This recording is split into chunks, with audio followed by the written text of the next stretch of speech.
walking you through HTTP methods, request objects, and HTML forms. You see, when in a web application, you have two sides. You have a front end and you have a back end. As Mihir was explaining, the HTML part of the web application is the front end, which is what the client sees. And the Python code, the Flask backend, is what is actually on the server. What is important in a web application is to be able to exchange information between the two sides, the front end and the back end. That is the main reason for using HTTP methods. There are two main types of HTTP methods we'll be touching here.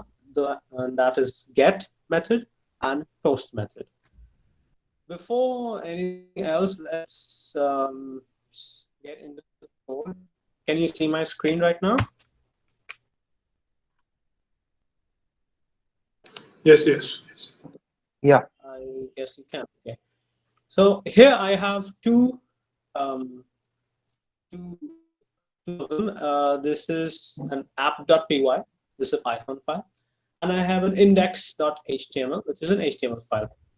Okay, just a second.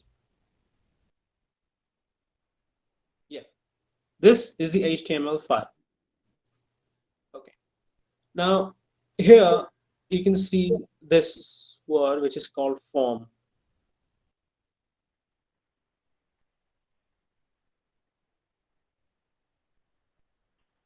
Okay. Yes. As you can see, this is an HTML form. What is an HTML form? When you go to a website and you log in, you give in your user ID and your password. That is usually an HTML form. Where do we use an HTML form? This HTML form takes your data and it sends it to the server, which is the backend.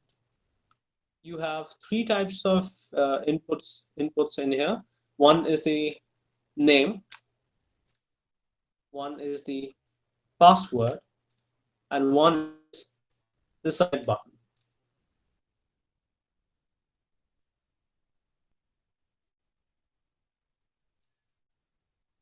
Let's switch to my app.py, which is my Python file. Okay, here I'll go explaining line by line. Firstly, we are importing three libraries: request, Flask, and render template. Then we are making the Flask app, and after that, we define the route. If you can see, I've defined two methods here, which is the get method and the post method.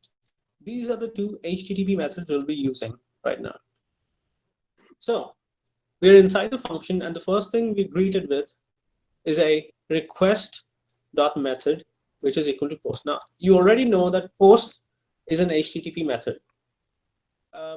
What is request? Request is a Flask library.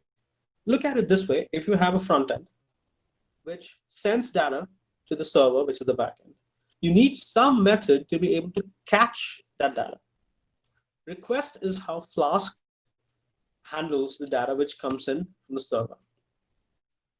The first line after this is called uname, which is request.form.get.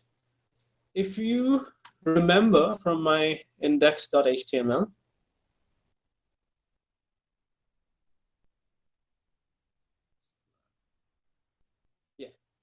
if you remember, you can see this, which is name.uname. You can see the name pass, which is for my password. If you go back to app.py, you're using the same names, uname and pass.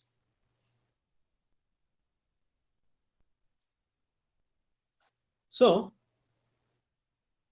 what request.form.get does is, when you have that element called uname and you fill in some name in it and you press submit, it searches for the element with the name uname and it gets the data that you put in the label, and then it puts it into the variable called uname.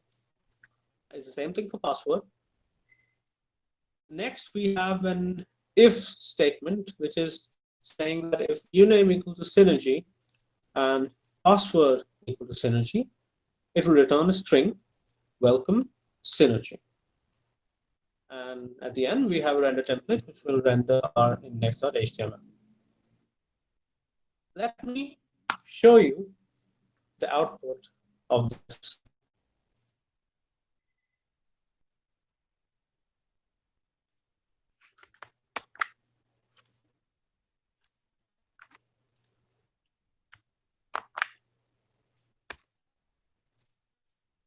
Oops. There.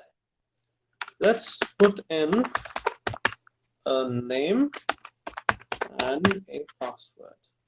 So I put in my name and password, and I'm going to press submit. When I press submit, you can see welcome.synergy. Let me just zoom in a bit. Welcome synergy. So what happened? What just happened here? I put in my uname as synergy, and then it took the variable uname and displayed it inside the string welcome uname, which means essentially it displayed welcome synergy. Now, I haven't really explained requests and HTML forms. I will talk about HTML forms. Now, HTML forms is really something that you use in any website that you log in for sending. It is perhaps the most used HTML template for sending data from the front end to the Flask application. Post method is generally when you press the submit button so that it goes to the server, and then you process it according to whatever code you've written. Let me show you this. This is the basic difference. Oops, I'm so sorry. This is the basic difference between get and post. Get parameters are included in the URL of the website, which you usually send. Like, for example, we did request.form.get uname. So the word, the element uname, whatever the element uname contains, that value will be in the URL. Post parameters are always included in the body. That means that whatever variable you get from the post, that is automatically stored on the server and is not on the URL. This is the basic usage of get.